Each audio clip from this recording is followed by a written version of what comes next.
Shri Venkateswara gold తాకట్టులో ఉన్న మీ బంగారాన్ని విడిపించి కొనబడును.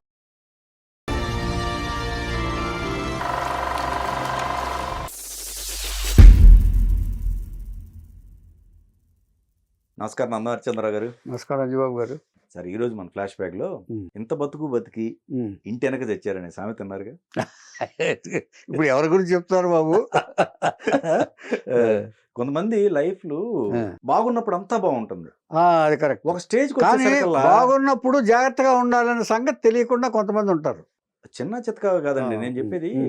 ఇప్పుడు ఇప్పుడు ఏదో 4 సినిమాలు 5 సినిమాలు చేసిన వాళ్ళు కాదు, ఒక 70-80 సినిమాలు చేసిన పర్సన్స్ కూడా లాస్ట్కి వచ్చేసరికల్లా ఎందుకు ఆర్థిక పరిస్థితులు వాళ్ళని వెంటాడుతున్నాయి అనే దానికి కొంతమంది అర్థం కావట్లేదు. అందరే కాదు, స్వయంకృతాపరాధం అంతకంటే ఏముండదు. ఏం చెప్పినా స్వయంకృతాపరాధం అన్ని దానికి ఆగాడి కింద కట్టేది, ఆగాడి కింద కట్టేయాల్సింది తప్పదు. ఎందుకంటేనండి వచ్చినప్పుడు దానికి ఒక ప్లానింగ్ ఉంటుంది, లైఫ్కి ఒక ప్లానింగ్ ఉంటుంది. తర్వాత అతను ఒకవేళ మీరు చెప్పిన వాళ్ళు ఎవరైనా ఉంటే అది పాడయ్యారు అంటే వాళ్ళు జాగ్రత్తగా బిహేవియర్లో తేడా వచ్చి ఉండాలి. సరే, రెండిట్లోనే పోతాయి. ఇప్పుడు రీసెంట్ గా ఈయనకి రజనీకాంత్ గారు కూడా హెల్ప్ చేశారు, 1 లక్ష రూపాయలు. మోహన్ శర్మ లక్ష్మి హస్బెండ్, పాత ఓల్డ్. కరెక్ట్. అంటే ఇప్పుడు కాదండి, ఇప్పుడు అంటే కొడతారు. పాత ఒకప్పుడు ఫస్ట్ అండి మోహన్ శర్మ. ఇప్పుడు నేను చెప్పిన మాటలన్నీ కరెక్టేనండి, స్వయంకృతాపరాధమే. ఒకటి, మనం ఎదిగే కొద్దీ బుద్ధి మన కంట్రోల్లో ఉండాలి. మనం 10 మందికి మంచి చేసేలాగా ఉండాలి. ఇప్పుడు మీరు ఏం చెప్పారు, రజనీకాంత్ గారు సాయం చేశారని చెప్పారా? ఎందుకు చేశాడు ఆయన? చేసే బుద్ధి ఎందుకు వచ్చింది?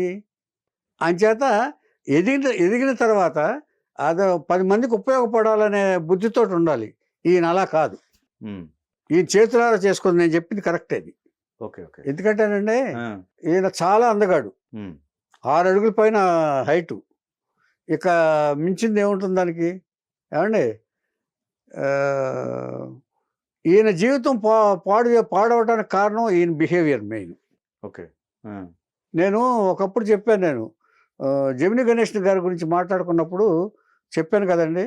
ఇప్పుడు సేమ్ ఆడవాళ్ళు ఈయన వెనకాల పడ్డప్పుడు ఈయన అలా అట్రాక్ట్ చేయించుకుని అట్లా వాళ్ళ దీంట్లో ఉండి ఫైనాన్షియల్గా కూడా లాభపడ్డాడు ఈయన. కొన్ని ఆడవాళ్ళ దీనివల్ల కాంటాక్ట్స్ పెట్టుకుని ఈయన దీంతో. ఎందుకంటే కేవలం ఇప్పుడు ఒక వ్యక్తి జీవితంలో ఎప్పుడు కూడా స్టాండర్డ్ లైఫ్ ఉండాలండి. స్టాండర్డ్ జీవితం అంటే ఒక భార్య, పిల్లలు. ఇది మన అంత్యకాలంలో మనకెప్పుడు తోడు నీడగా ఉండేవాళ్ళు ఎవరు మనకు కలిగే సంతానం. ఏమండి, ఆ స్టాండర్డ్ వైఫ్ లేదనుకోండి, మనకి ఇప్పుడు అప్పటికప్పుడు వెళ్ళిపోయే ఏదో ఈ టెంపరీగా రిలేషన్స్ పెట్టుకుంటే ఇలాగే ఉంటాయి, ఇతను చేసినట్టే. ఈయన అన్ని టెంపరీ మ్యారేజెస్. మ్యారేజ్ చేసుకుంటాడు కానీ టెంపరీ. అలాగే దెబ్బతిన్నాడు మోహన్ శర్మ గారు. ఎందుకంటే ఈయన మోహన్ గారు తమిళనాడుకి చెందినవాడు అయినా కూడా ఈయన ఎక్కువ మలయాళ సినిమాలు చేశాడు. ఆయన దాదాపుగా 60-70 సినిమాలు హీరోగా మలయాళంలో చేశాడు ఆయన. పైగా టాప్ డైరెక్టర్స్. మన విశ్వనాథ్ గారి సినిమాలో జయప్రద సాగర్ సంగమంలో ట్రైన్ ఎక్కుతాడు చూసారా మోహన్, ఈయన జయప్రదను పెళ్లి చేసుకోవడం. ఆ తర్వాత ఆ మోహన్ చచ్చిపోతాడు. చచ్చిపోయినప్పుడు కమల్ హాసన్ మళ్ళీ జయప్రదకు లింక్ అవుతుంది. అప్పుడు అక్కడ గుర్తుంటే మోహన్ పెళ్లి చేసుకుని వెళ్ళిపోతుంది. అంటే వాళ్ళిద్దరూ, ఇతను నాట్యకారుడుగా అతను ఢిల్లీలో ప్రదర్శన ఇవ్వడానికి అన్ని సపోర్ట్ చేసింది, నాట్యాన్ని ప్రదర్శన ఇవ్వడానికి సపోర్ట్ చేసింది జయప్రద. వాళ్ళిద్దరి మధ్య ఇన్నర్లీ ఇది ఇన్ఫాచ్యుయేషను, బాగా ఒకరి పట్ల ఒకరికి అభిమానం, ప్రేమ అన్నీ ఉన్నాయి. కానీ సడన్గా మోహన్ పెళ్లి చేసుకుని వెళ్ళిపోవాల్సి వచ్చింది ఆ అమ్మాయి. ఎవరు? జయప్రద. అది జరిగింది కదా. దాంట్లో మోహన్ శర్మ ఈయనే. తర్వాత వేటలో చిరంజీవి సినిమాలో విలన్గా వేశాడు. ఇవి 2 చెప్తే తెలుగు వాళ్ళకి అర్థం అవుతుంది. మ్యాటర్ ఏంటంటే అక్కడ కూడా జయప్రద, అక్కడ కూడా జయప్రద అనుకుంటా. వేటలో ఇన్స్టిట్యూట్ నుంచి వచ్చిన తర్వాత ఫుల్ బిజీగా పని చేస్తున్నాడు. అంటే ఇతని పర్సనాలిటీ ఒకటి ఉంది, అందం ఒకటి ఉంది, చాలా బాగా చేస్తున్నాడు పెర్ఫార్మెన్స్ అనేది అన్ని లాంగ్వేజెస్లోనూ పడిపోయింది. ఒక తెలుగుకి ఎక్కువ కాన్సన్ట్రేట్ చేయలే ఆయన, మన వాళ్ళు చేయలే ఎక్కువ. కాకపోతే 2 పిక్చర్లు చేశారు, విశ్వనాథ్ గారిది ఒకటి, చిరంజీవి అదొకటి. కానీ ఇలా ఉంటున్నప్పుడు ఒకరోజు ఏవిఎంలో షూటింగ్ జరుగుతుంది జయలలిత గారికి. జయలలిత గారికి షార్ట్ గ్యాప్లో ఏం చేస్తారంటే ఇంగ్లీష్ పుస్తకాలు చదువుతూ కూర్చుంటారు అక్కడ బయట. చాలా పెద్ద స్పేస్ ఉంటుందిలేండి. ఏమండి చదువుకుంటుండగా పక్క ఫ్లోర్లో షూటింగ్ చేస్తున్న మోహన్ శర్మ ఈవిని చూసి వచ్చి నమస్కారం అమ్మన్నాడు. నమస్కారం అమ్మంటే మోహన్ రా రా రా కూర్చో అని చెప్పి కుర్చీ తెప్పించి కుర్చీ వచ్చేటాడు. ఏంటి విషయాలు, సినిమా బిజీగా చేస్తాం అనుకుంటా కదా అని అన్నారు ఆవిడ. అయిన తర్వాత ఆవిడ అడిగి, అవును నీవు ఇల్లు కొనుక్కున్నావా అన్నాడు. ఇంకెక్కడ మేడం, అదే చూస్తున్నాను, కొందామని చూస్తున్నాను అన్నాడు. అయితే ఒక పని చేయి, మా ఇంటి పక్కనే ఒకటి 2500 స్క్వేర్ యార్డ్స్లో ఇది ఇల్లు ఉంది, అది నువ్వు కొనుక్కో, బాగుంటుంది నీకు అని చెప్పారు. మీరు చెప్పాక ఇంకే మేడం, మీరు కావాలంటే నేను సపోర్ట్ చేస్తాను, మాట్లాడి పెడతాను అని చెప్పారు. ఇమ్మీడియట్గా పోయస్ గార్డెన్లో పక్కన ఇల్లు కొనేసాడు. ఆవిడ చెప్పినట్టు. అంటే ఆవిడ ఇల్లు పక్కనే పోయస్ గార్డెన్లో. పోయస్ గార్డెన్ అంటే ఇక అది ఒక పెద్ద ప్రెస్టీజియస్ ఇదైపోయింది. ఆ పక్కనే జయచిత్ర, ఆ పక్కనే రజనీకాంత్, అటే మొత్తం ఇదంతా ఆ ఏరియా అంతా పాష్ ఏరియా. అక్కడ చేరిపోయాడు జయలలిత గారి ఇంటి పక్కనే. అప్పుడప్పుడు వెళ్తూ ఉండేవాడు, కలుస్తూ ఉండేవాడు, ఇది అయిపోయాడు. అయిన తర్వాత ఇప్పుడు ఏం మొదలెట్టాడంటే ఇక్కడ ఆయన కొంతకాలం అయిపోయిన తర్వాత ఈయనకి డైరెక్షన్ చేయాలని, సినిమాలు తీయాలని అనిపించింది. మలయాళంలో సినిమాలు మొదలుపెట్టాడు ఆయన. మలయాళంలోనే కొంతకాలం కొన్ని సినిమాలు తీసిన తర్వాత కొన్ని బాగానే ఉన్నాయి, కొన్ని పోయినాయి. అయినా కూడా పెద్ద తెలియలే అక్కడికి. ఆ తర్వాత ఒక కథ రాసి నమ్మగ్రామం అని ఒక కథ రాశాడు. కొన్ని సినిమాలకు నేషనల్ అవార్డు, స్టేట్ అవార్డులు కూడా వచ్చినాయి. అంటే ఈయన ప్రొడ్యూసర్ గానా డైరెక్టర్ గానా? ప్రొడ్యూసర్, డైరెక్టర్ రెండు. నిర్మాత ఈయనే. ఆ నమ్మగ్రామం అనే తీస్తే అది ₹1 కోటి బడ్జెట్ అనుకుంటే 2 కోట్లు అయిపోయింది. 2 కోట్లు అయిపోతే రిలీజ్కి ప్రాబ్లం వచ్చింది. నమ్మగ్రామం అంది. ఆ రిలీజ్ అయిన తర్వాత రిలీజ్ చేశారు, కానీ అది థియేటర్లు రిలీజ్ చేయడానికి మొత్తం ఈయనే డబ్బులు పెట్టి థియేటర్కి డబ్బులు కట్టి రిలీజ్ చేయాల్సి వచ్చింది. ఆళ్ళ అది మొత్తం పోయింది. 2.5 కోట్లకి మరి వడ్డీలు గిడ్డీలు ఉంటాయి కదా, దాంతో అప్పులు మీద పడిపోయినాయి. మీద పడిపోయేటప్పుడు మొత్తం ఉన్న ఆస్తి అంతా ఆ పోయస్ గార్డెన్ వెళ్ళి అమ్మేశాడు ఆయన. అమ్మేసి అప్పులు కట్టేశాడు ఆయన. అయితే ఊరుకోరు కదా, అంటే సెక్యూరిటీ పెడతారు కదా, పోయస్ గార్డెన్ ఇల్లు సెక్యూరిటీ పెడతారు కదా. మీరు ముందు చెప్పింది కరెక్ట్, స్వయంకృతాపరాధం. అదే స్వయంకృతాపరాధం ఖచ్చితంగా.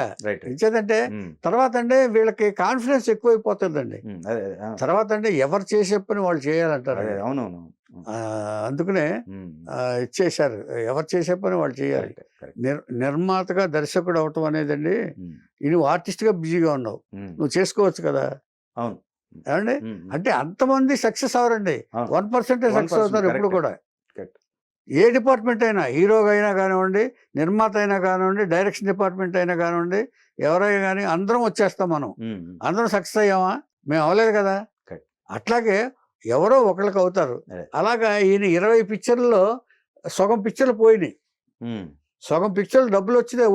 ఒకటి చెప్పనండి, సక్సెస్ వచ్చినప్పుడు అండి ఆ డబ్బులు నిలవండి. ఫ్లాప్ వస్తే మొత్తం అప్పులన్నీ మన ముందుకు వస్తాయి. సక్సెస్ వచ్చినప్పుడు ఏం చేస్తాం, మనం బోనస్లు ఇస్తాం, ఫంక్షన్లు చేస్తాం, ఆటికి ఇటుకి తిరుగుతాం, రిలీజ్కి సక్సెస్ఫుల్ టూర్ వేస్తాం. వీటన్నిటిని ఖర్చులు అయిపోతాయి. ఖర్చులు అయిపోతే ఏం తెలియదండి. ఫ్లాప్ అయితే మాత్రం ఏమీ రావుగా, మనకు ఇన్కమ్ వచ్చేది లేదు కదా. అవన్నీ వచ్చి పడతాయి. అప్పులు, వడ్డీలు, గిడ్డీలు, ఫైనాన్షియల్స్.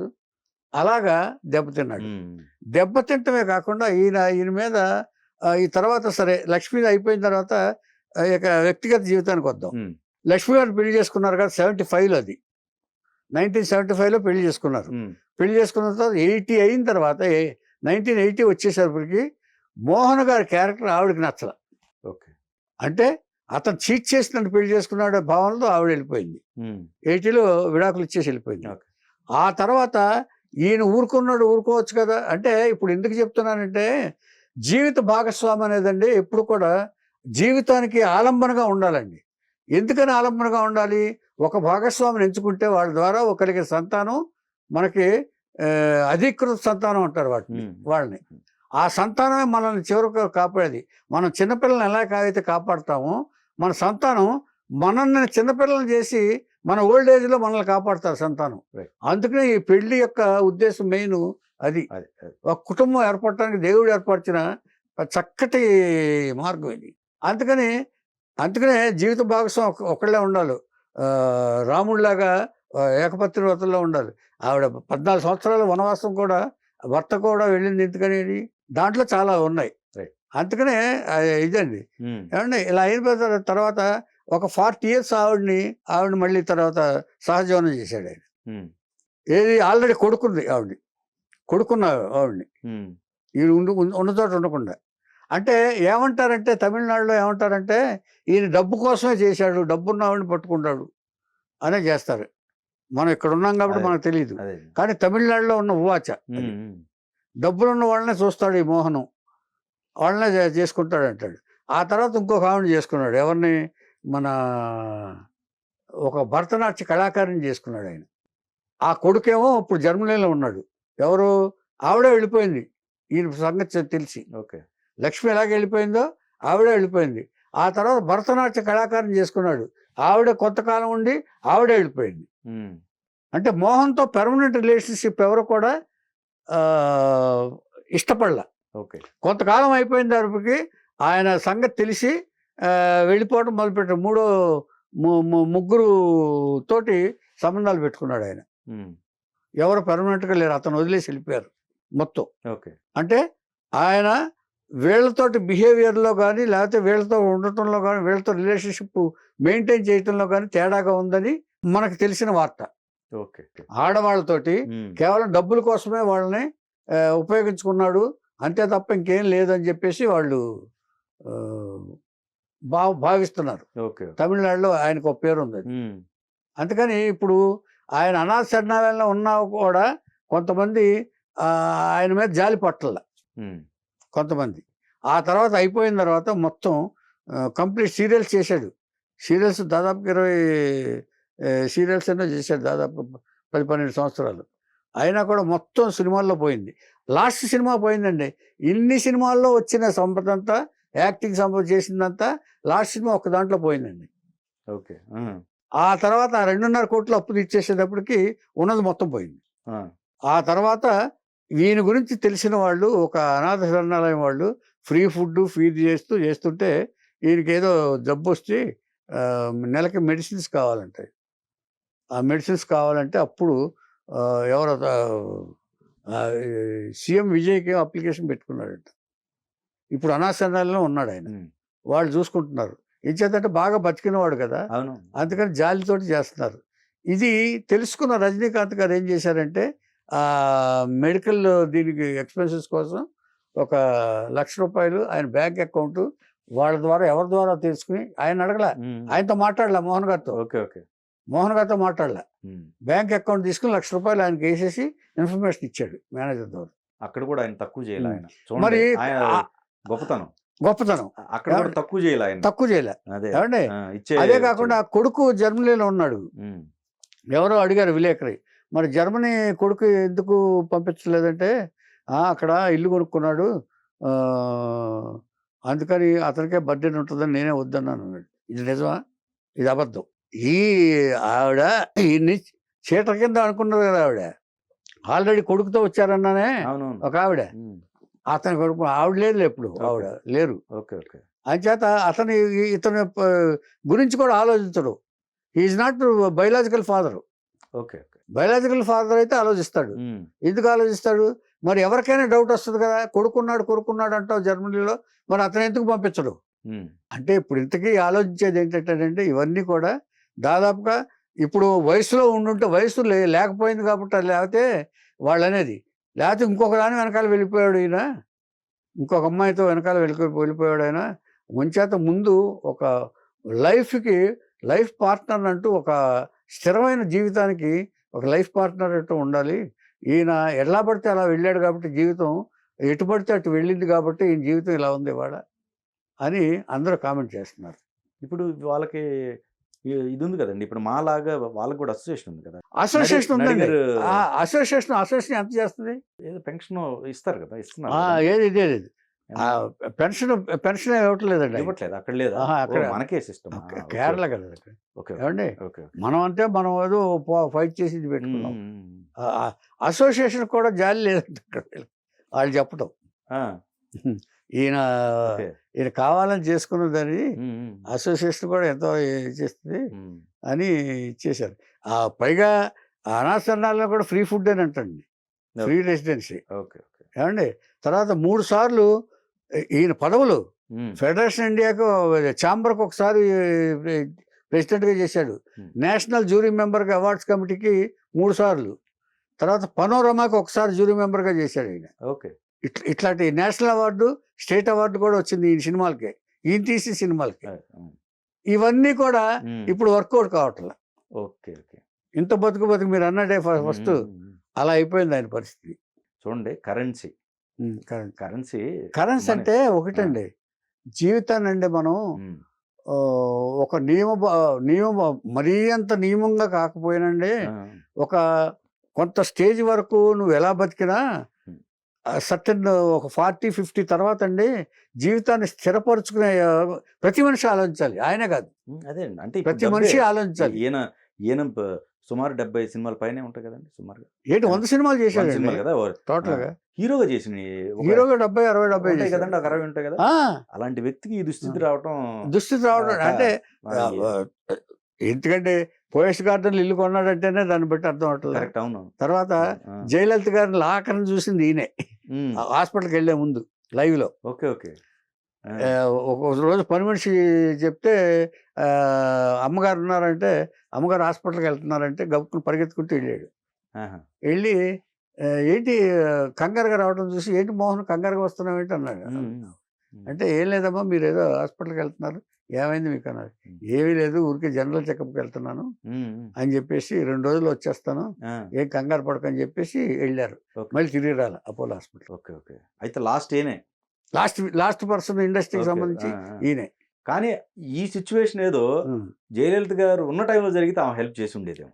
అయ్యో కదా, బ్రహ్మాండం. అందులో హెల్ప్, ఈయనంటే అభిమానం కూడా, అందుకే ఇల్లు కొనిపించింది.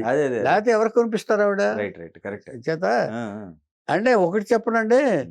తర్వాత మన మీద మంచి అభిప్రాయం ఉంటేనే ఎవరైనా హెల్ప్ చేస్తారండి.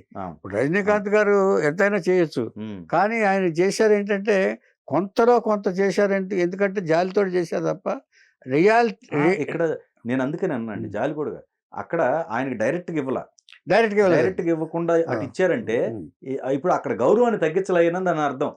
ఆయన ఇంకా గొప్పడే, డబ్బు ఇవ్వటం ఒక ఎత్తండి. ఇప్పుడు గొప్ప అంటే ఏదో ఇచ్చాము 4 ఫోటోలు తీయండి అది కాదు, ఆయన మేనేజర్ పంపించారు, కెమెరాలు పెట్టుకుని కూడా తీయిస్తారు తెలుసా మీకు. ఇక్కడ మన దీంట్లో 90% వాళ్ళే ఉన్నారు.